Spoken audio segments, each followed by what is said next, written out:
खबर असरदार आप देख रहे हैं। मैं हूं आपके साथ ऋतु ज्ञानवानी और मैं हूं आपके साथ प्रशांत कटारे। तो खबर असरदार में सबसे पहले बात होगी कोलकाता रेपकांड की। कोलकाता रेपकांड पर हाईकोर्ट ने अहम फैसला सुनाते हुए सीबीआई को जांच के आदेश दे दिए हैं। कोर्ट ने कल सुबह तक सीबीआई को केस सौंपने के आदेश दिए और इस मामले पर 3 हफ्ते बाद कोर्ट अगली सुनवाई भी करेगा। हाईकोर्ट ने इसके साथ ही छात्रों से प्रदर्शन खत्म करने की अपील भी की है।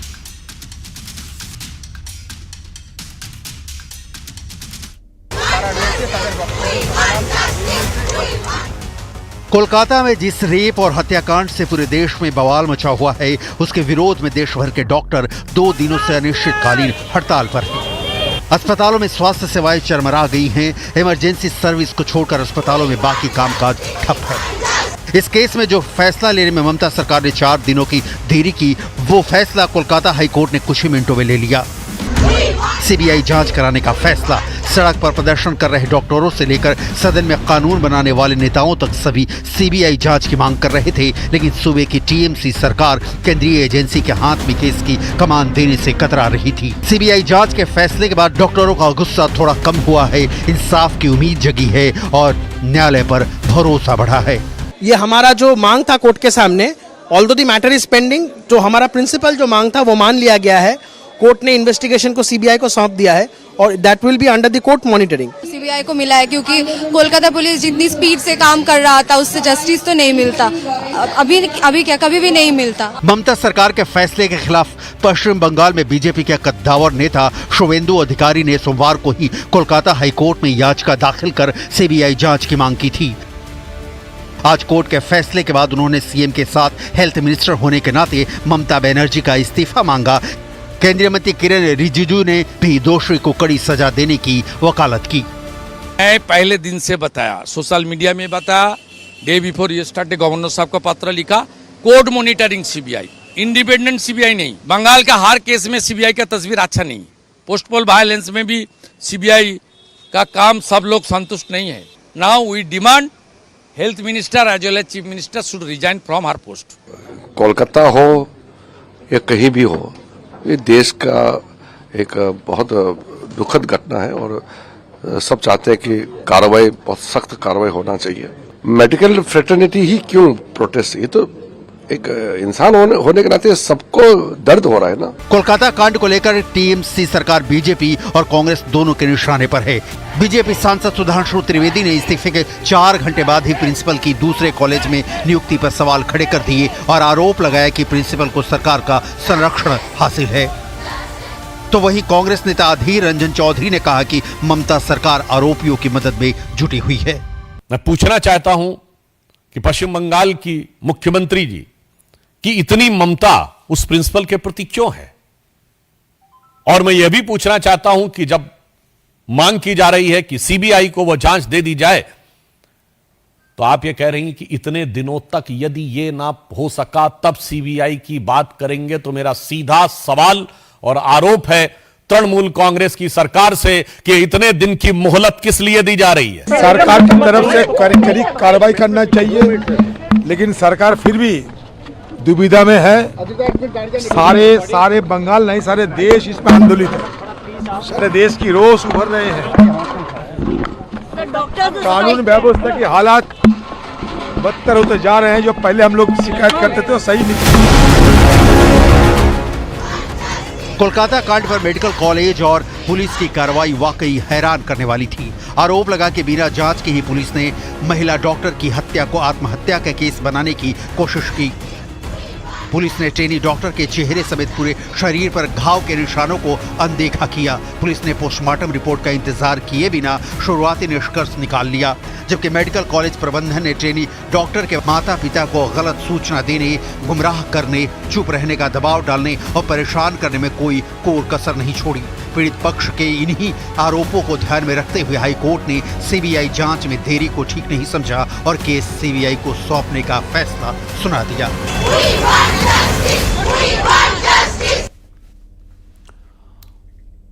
और अब कन्नौज रेप कांड से जुड़ी ये बड़ी खबर है। नया अपडेट है इस मामले में। सूत्रों के मुताबिक पीड़िता ने पुलिस को जो बयान दिया है उसमें नवाब सिंह यादव पर रेप का आरोप लगाया है। तो वहीं पुलिस इस मामले में नवाब सिंह यादव पर रेप की धारा अब बढ़ाने वाली है। तो बड़ी अपडेट है इस मामले में। नवाब सिंह यादव पर रेप का आरोप लगाया है पीड़िता ने, और तो ये बड़ी खबर है। और इतना ही नहीं, इसके बाद अब पुलिस मामले में नवाब सिंह यादव पर रेप की धारा बढ़ाएगी।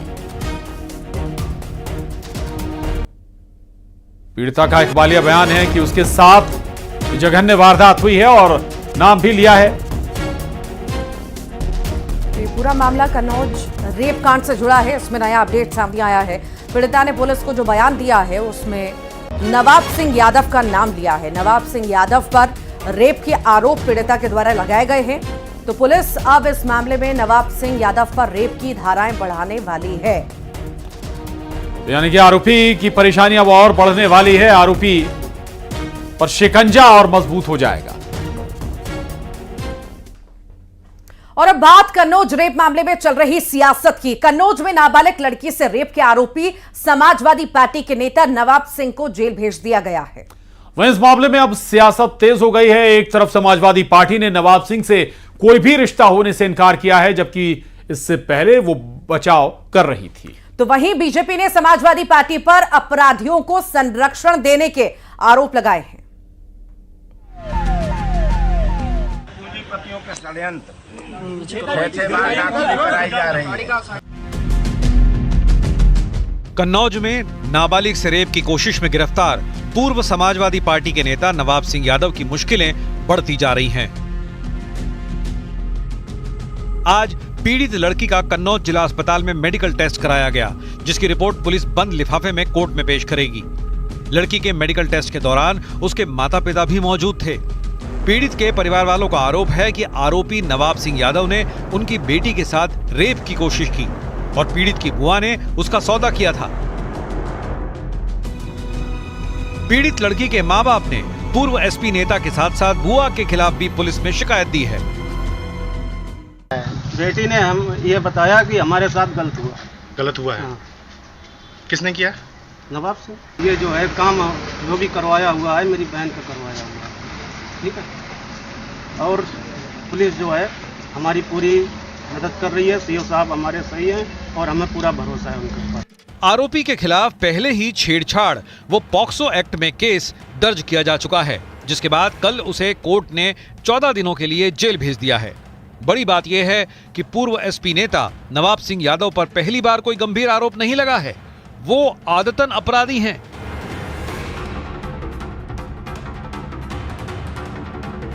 नवाब सिंह यादव के खिलाफ 2004 से अब तक कुल 16 मुकदमे दर्ज किए जा चुके हैं, जिनमें बलवा, लूट, मारपीट, धोखाधड़ी के मामले शामिल हैं। वहीं यूपी पुलिस अब कन्नौज की घटना की परत दर परत जांच में जुट गई है। आज फॉरेंसिक विभाग की टीम पूर्व एसपी नेता नवाब सिंह यादव के उस डिग्री कॉलेज में पहुंची जहां रविवार की शाम उसने पीड़ित और उसकी बुआ को नौकरी देने के नाम पर बुलाया था और देर रात तक दोनों को बिठाए रखा। पीड़ित के साथ रेप की कोशिश की वारदात भी इसी कॉलेज में हुई थी। आज करीब 2 घंटे तक फॉरेंसिक की टीम ने इस कॉलेज में जांच पड़ताल की और घटना से संबंधित साक्ष्य जुटाए। दूसरी तरफ इस मुद्दे को लेकर सियासत भी गरमाई हुई है। समाजवादी पार्टी पहले ही आरोपी नवाब सिंह यादव से ये कहकर किनारा कर चुकी है कि पार्टी विरोधी गतिविधियों के चलते पहले ही उसे बाहर किया जा चुका है और वो 5 साल से समाजवादी पार्टी का सक्रिय सदस्य भी नहीं है। लेकिन बीजेपी आरोप लगा रही है कि आरोपी नवाब सिंह यादव अखिलेश यादव का करीबी है। 2014 में जब डिंपल यादव चुनाव जीती थी तो नवाब को उनका सांसद प्रतिनिधि बनाया गया। कन्नौज में उसका इतना रसूख था कि जब अखिलेश यादव यूपी के सीएम थे तो नवाब सिंह को कन्नौज में मिनी सीएम कहा जाता था। आज बीजेपी नेता सुधांशु त्रिवेदी ने अखिलेश यादव और राहुल गांधी पर यह कहकर निशाना साधा कि यूपी में 2 लड़कों के साथी गलती नहीं बल्कि अपराध कर रहे हैं। आज मैं कहना चाहता हूं कि यूपी के जो 2 लड़के हैं, जो चुनाव के समय कहते थे 2 लड़के, उन लड़कों के साथ के जो लोग हैं वो गलती नहीं अपराध कर रहे हैं। सपा का मतलब अपराध, भ्रष्टाचार आदि आदि जितने भी कुकर्म होते हैं वो सब सपा के साथ जुड़े हैं। पहले संबंध थे पार्टी के, लेकिन 5 सालों से समाजवादी पार्टी से कोई लेना देना नहीं है इनका। और किसी भी कार्यक्रम में और या कोई हमारे पार्टी के कार्यक्रम में, यहाँ पर पार्टी कार्यालय में हो, कभी भी नहीं आए हैं।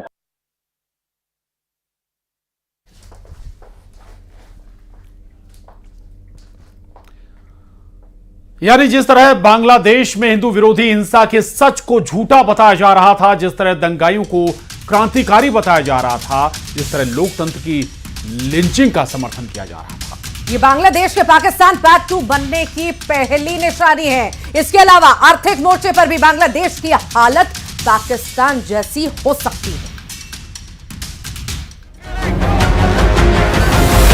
बांग्लादेश में सड़कों पर हिंदू हमलों के खिलाफ विरोध प्रदर्शन, हिंदू संगठनों की मोहम्मद यूनुस से मुलाकात। बांग्लादेश में खुद पर हमलों के खिलाफ हिंदू समुदाय के विरोध प्रदर्शन की ये तस्वीरें पूरी दुनिया ने देखी।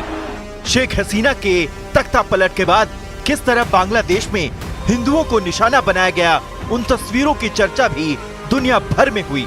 लेकिन बांग्लादेश की प्रमुख राजनीतिक पार्टी बीएनपी को न तो हिंदुओं पर हो रहे अत्याचार दिखाई दे रहे हैं और न ही हिंदुओं का विरोध प्रदर्शन।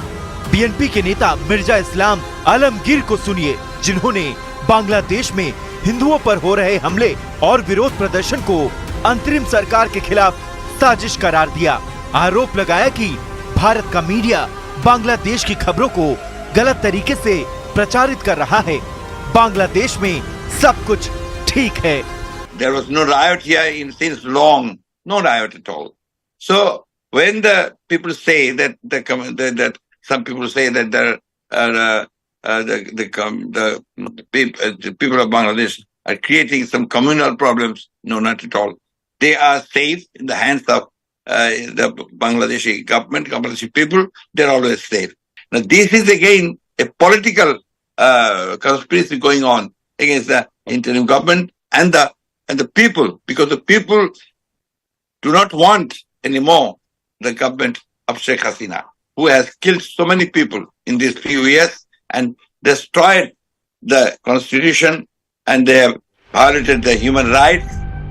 जबकि सच्चाई ये है कि बांग्लादेश में हिंदुओं के खिलाफ किस तरह सांप्रदायिक हिंसा रुक नहीं रही। आज बांग्लादेश के कार्यवाहक प्रधानमंत्री मोहम्मद यूनुस ने ढाकेश्वरी मंदिर का दौरा किया, जहां उन्होंने हिंदू समुदाय के लोगों से मुलाकात की। उन्होंने सभी से सहयोग मांगा और देश के लोगों से उनकी सरकार की भूमिका पर कोई राय बनाने से पहले सब्र रखने की गुजारिश की।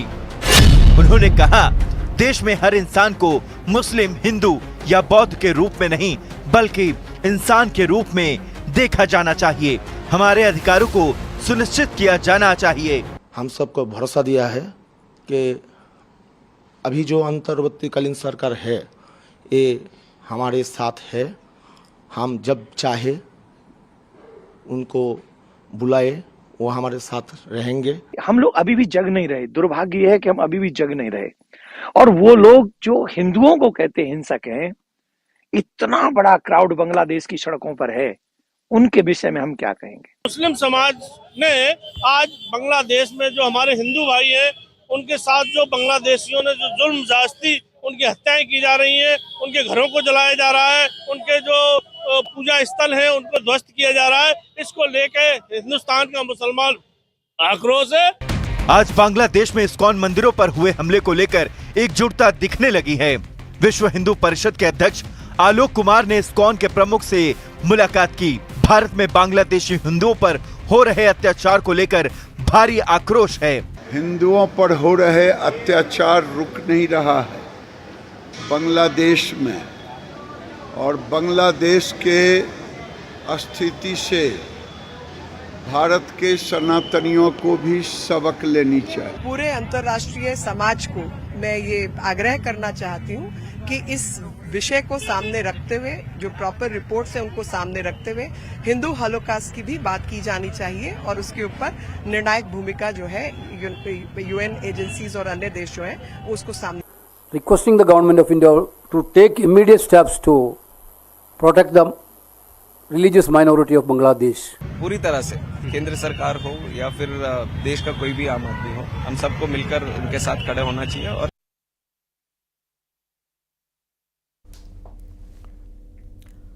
मध्य प्रदेश में कांग्रेस अपने दो नेताओं के बयान को लेकर सुर्खियों में है। सागर में फूल सिंह बरैया ने, जबकि श्योपुर में बाबूलाल चंडेल ने विवादित बयान दिया। पहले जहां प्रदेश में पहले से जीतू पटवारी मुश्किल में है और ऐसे में दोनों नेताओं के बयान उनकी परेशानी में और इजाफा कर सकते हैं। मोहन सरकार की नीतियों के खिलाफ सागर में कांग्रेस ने प्रदर्शन किया। इस बीच प्रदर्शन में शामिल होने पहुंचे कांग्रेस विधायक फूल सिंह बरैया ने विवादित बयान दे दिया। भ्रष्टाचार और अत्याचार के खिलाफ बोलते हुए फूल सिंह बरैया ने थाने में सुनवाई न होने के आरोप लगाए। हम थाने नहीं जाएंगे तो कहां जाएंगे? और वहां थाने में गालियां देता है। 2 करोड़ 48 लाख वोट में से आपने 2 करोड़ वोट ही डाल दिया होता तो थानेदार की इसी सभा में चमड़ी काट के भूसा भर दिया जाता। फूल सिंह बरैया का विवादों से नाता रहा है। विधानसभा चुनाव में भी उन्होंने कांग्रेस की जीत का दावा किया था और बाद में दावा खोखला निकला। बरैया ने काले टीके के साथ अपना किया वादा पूरा किया। बरैया अकेले नहीं हैं जिनके बयान सुर्खियों में हैं। कांग्रेस के ही बाबूलाल जंडेल ने श्योपुर में भड़काऊ बयान दिया। कांग्रेस कार्यकर्ताओं को आंदोलन की सीख देते देते बाबूलाल जंडेल ने तोड़फोड़ करने की अपील भी कर दी। तो मेरा कहना है आप आजाद हो, कुछ डरना बैठो, दुकान जलाओ, तोड़ा फोड़ी करो, अगर फ्री हो तो कुछ भी करो। अगर फिर लोकतंत्र कानून किसके लिए बनाया? फिर कलेक्टर उसी कोई मना नहीं है। उधर कांग्रेस विधायकों के बयान पर बीजेपी ने कड़ी प्रतिक्रिया दी। बीजेपी ने कांग्रेस नेताओं के बयान को भड़काऊ करार दिया। वो विवादित दिया है, वो चमड़ी उधेड़ देंगे अफसरों की, ये बयान दिया है। अगर हम जीत जाते तो। इसलिए तो नहीं जीते ना, अब अपनी चमड़ी खुजा लो। इसलिए तो नहीं जीते ना, अब अपनी चमड़ी खुजा लो। लोकतंत्र के नाम पर कांग्रेस विधायक की सीख को कहीं से भी ठीक नहीं ठहराया जा सकता। बाबूलाल जंडेल इससे पहले भी अपने विवादित बयानों को लेकर सुर्खियां बटोरते रहे हैं। ऐसे में सवाल यह है कि कांग्रेस विधायकों के ऐसे बयानों के मायने क्या हैं? क्या यह विधानसभा फिर लोकसभा में करारी हार की खींच है या फिर प्रदेश में कांग्रेस के खिसकते जनाधार को बटोरने की कोशिश? अगर ऐसा है भी तो भी बयानों को सही नहीं ठहराया जा सकता। Bureau report, news 18। और उधर कानपुर के बाद बिजनौर के कॉलेज कैंपस से जो तस्वीरें सामने आई हैं, अब उस पर सवाल खड़े होने लगे। दावा किया जा रहा है कि मना करने के बाद भी बच्चों को जबरन हिजाब पहनकर कॉलेज भेजा जा रहा है। इस घटना में एक तरफ पुलिस साजिश के एंगल से जांच कर रही है तो दूसरी तरफ सियासत भी हो रही है। आइए आपको रिपोर्ट दिखाते हैं, आखिर हिजाब के पीछे क्या है पूरा माजरा।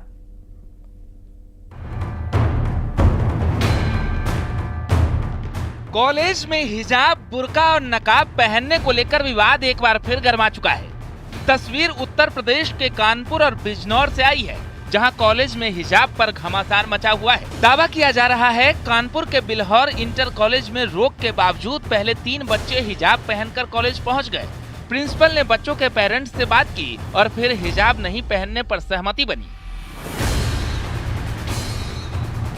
लेकिन एक बार फिर 22 बच्चे अचानक हिजाब पहनकर कॉलेज पहुंच गए, जिसके बाद मामले ने तूल पकड़ लिया।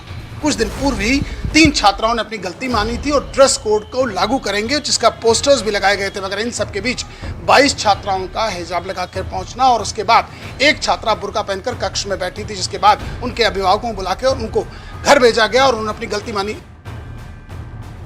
कानपुर से करीब 472 किलोमीटर दूर बिजनौर से भी कुछ ऐसी ही तस्वीरें सामने आई, जहां मना करने के बावजूद बच्चे हिजाब में कॉलेज पहुंच गए। लेकिन हैरानी इस बात की है, बच्चे अब भी हिजाब पहनने की जिद पर अड़े हैं। तो कानपुर में इस हिजाब विवाद में पुलिस साजिश के एंगल ढूंढ रही है। प्रिंसिपल सर ने मना करा क्या? हिजाब नहीं होगा स्कूल में। अच्छा, और आप लोग क्या चाहते हैं? हम तो यही चाहते हैं कि हम ये हिजाब। सर ने बोला था कि दुपट्टा ओढ़ के नहीं आना। अच्छा, ऐसा हो गया तो मतलब घर बैठो। बार बार यही बोलते हैं कि दुपट्टा ओढ़ के नहीं आना, दो चोटी में आना है और विषय पे आना है, और नहीं आना तो अपने घर बैठो।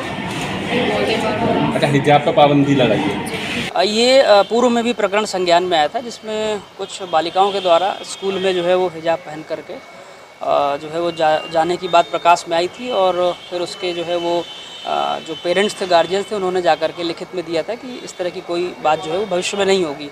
और अभी दोबारा से जो है वो मीडिया के माध्यम से फिर ये प्रकरण संज्ञान में है। ऑलरेडी इसमें जिलाधिकारी महोदय के स्तर पे जो है वो एक जांच उन्होंने जो है गठित कर दी है, टीम गठित की है जो जांच कर रही है।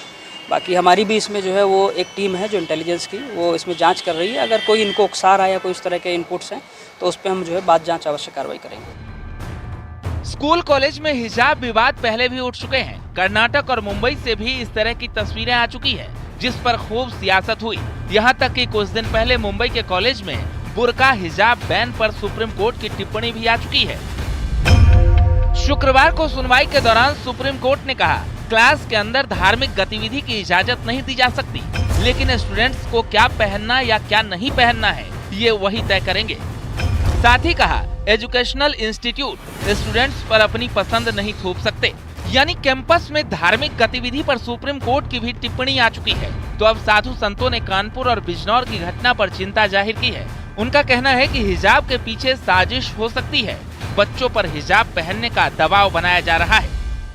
विद्यालय में अशांति फैलाने के लिए बच्चों के भविष्य के साथ खिलवाड़ कर रहे हैं और उनको जो है कभी बुर्का हिजाब पहन करके जाने के लिए बीच बीच में जिहादी उनको जो है तो प्रताड़ित करते हैं, उनको जो है धमका करके इस तरह से बताते हैं।